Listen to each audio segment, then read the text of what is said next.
আসসালামু আলাইকুম ওয়া রাহমাতুল্লাহি ওয়া বারাকাতুহু। সম্মানিত মুমিন মুসলমান দিনী ভাই বোনেরা, আশা করি আল্লাহ পাকের অশেষ মেহরবানিতে আপনারা সকলেই ভালো আছেন, সুস্থ আছেন। আপনাদের দোয়ায় আল্লাহ পাকের অশেষ মেহরবানিতে আমিও ভালো আছি, সুস্থ আছি আলহামদুলিল্লাহ। সম্মানিত ভিউয়ার্স, আপনারা দেখছেন আমরা মুমিন মুসলমান ইউটিউব চ্যানেল, সঙ্গে আছি আমি মোহাম্মদ ওলিউল্লাহ। সম্মানিত ভিউয়ার্স, থাম্বনেল দেখে বুঝতে পারছেন ভিডিওটা কোন ধরনের ভিডিও হতে যাচ্ছে। তো মূল ভিডিওতে যাওয়ার পূর্বে আপনাকে বলি, আপনি যদি আমাদের চ্যানেলে নতুন দর্শক হয়ে থাকেন এবং এর রিলেটেড নিত্য নতুন ভিডিও পেতে চান এবং শিখে নিতে চান, তাহলে আমাদের চ্যানেলটি সাবস্ক্রাইব করে দিন এবং পাশে থাকা বেল আইকনটি অল করে দিন, যাতে করে আমি যখন এই রিলেটেড নিত্য নতুন ভিডিও আপলোড দেবো আপনাদের মোবাইলে একটা নোটিফিকেশন যাবে। সেখান থেকে আপনারা অতি সহজে আমলগুলো দেখে নিতে পারবেন এবং শিখে নিতে পারবেন। তো চলুন ভিউয়ার্স, কথা না বলে এই মূল আলোচনা চলে যাই। অনেকে জিজ্ঞাসা করে যে উস্তাদ বা হযরত, আমি বা আমরা এই এই সমস্যায় আছে, অর্থাৎ মামলা মোকদ্দমায় পড়ে আছি। যারা মামলা মোকদ্দমায় পড়ছে, বিভিন্ন রকম পেরেশানির মধ্যে আছে। গতকালকে আমার এক ছাত্র জিজ্ঞাসা করতে, উস্তাদজি আমাদেরকে যদি এরকম একটা আমল দিতেন, আমাকে বা আমাদেরকে এরকম একটা আমল দিতেন যে যারা মামলা মোকদ্দমায় পড়ছে, বারবার তারিখ দিচ্ছে, এই মামলাটা মানে নিষ্ফল হচ্ছে না, মানে না মামলা থেকে রেহাই পাচ্ছে না, বারবার তারিখে যেতে হচ্ছে। এই সমস্ত দিনী ভাই বোনদের জন্য আমি আমলটা নিয়ে আসছি। বিশেষ করে আমাদের এই আমার এই ছাত্রের অনুরোধে, রিকোয়েস্টে আমি আমলটা আমাদের সামনে নিয়ে আসছি। আশা করি সকলের উপকারে আসবে। তো আমলটা হচ্ছে, যে সমস্ত দিনী ভাই বোনেরা মামলা মোকদ্দমায় পড়ে গেছেন, কেস কাছারির মধ্যে পড়ে গেছেন, বারবার তারিখ দিচ্ছে বা রায় হয়ে গেছে জেল, এই সমস্ত দিনী ভাই বোনদের জন্য এই আমলটি। যারা এই সমস্ত সংস্থায় আছেন তাদের জন্য আমলটি অত্যন্ত কাজে দেবে ইনশাআল্লাহ। আমলটি হলো, যে সমস্ত দিনী ভাই বোনেরা এরকম পেরেশানির মধ্যে আছেন,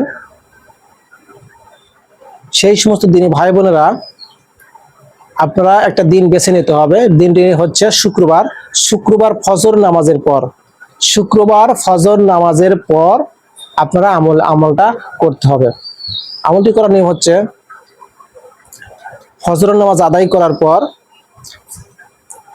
সর্বপ্রথম পাক পবিত্র হয়ে পাক পবিত্র লিবাস পরিধান করে শরীরে খুশবু মেখে একটা লোবান বাতি জ্বালাবেন, ফজর নামাজ আদায় করে নেবেন। এরপরে সর্বপ্রথমেই দরুদে ইব্রাহিম সর্বপ্রথমে ইস্তেগফার পড়বেন 11 বার। ইস্তেগফার পড়বেন 11 বার। এরপর আল্লাহ তাআলার কাছে নিয়ত করবেন যে আপনি কি আমল করতে চাচ্ছেন, কোন নিয়তে আমল করতে চাচ্ছেন, সেই নিয়তটা করবেন। নিয়ত করার পরে দরুদে ইব্রাহিম পড়বেন 11 বার।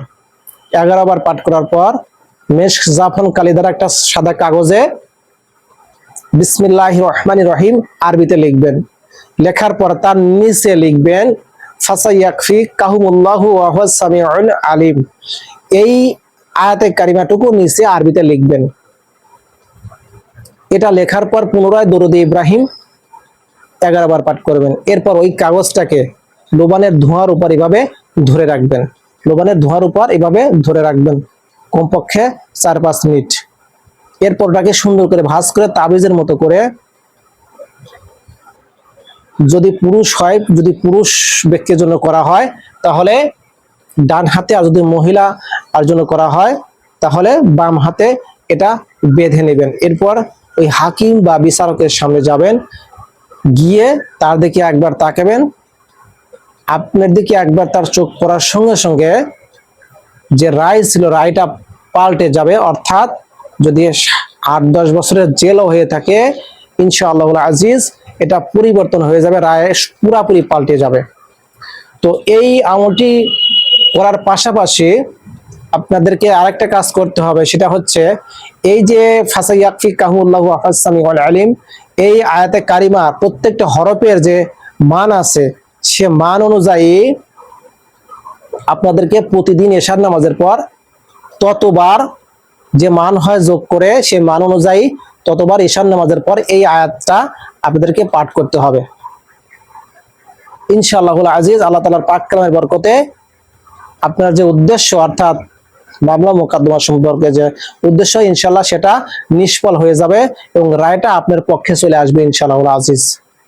তো এটা আমার উপর বিশ্বাস করে না, এটা আল্লাহর পাক কালামকে বিশ্বাস করতে হবে, আল্লাহ পাকের উপর তাওয়াক্কুল করে আমলটা করতে হবে।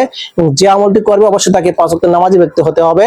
বেনামাজি সুদখোর ঘুষখোরে আমল করলে কোনো কাজে আসবে না। আশা করি সকলেই বুঝতে পারছেন। তো আমলটি বিশেষ করে আমার ছাত্রদের জন্য, সবার জন্যই আমি ইজাজত দিলাম আমভাবে, তবে আমার আদরের ছাত্রদের জন্য স্পেশালিস্ট ভাবে ইজাজত দিয়ে দিলাম। আপনারা এটা প্রয়োগ করতে পারেন ইনশাআল্লাহ।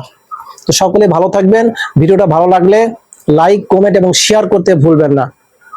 আমার জন্য দোয়া করবেন। আমি আপনাদের সকলের জন্য দোয়া করি। আল্লাহ পাক যেন সকলকেই সকল রকম বাধা বিপত্তি বালা মুসিবত থেকে হেফাজত রাখে, এবং যে পথে চলে আল্লাহ পাক এবং রাসূল রাজি খুশি সে পথে যেন সকলকে পরিচালিত করে, আমাকে যেন এই পথে পরিচালিত করে। আমরা সকলেই বলি আমিন। আসসালামু আলাইকুম ওয়া রাহমাতুল্লাহি ওয়া বারাকাতুহু।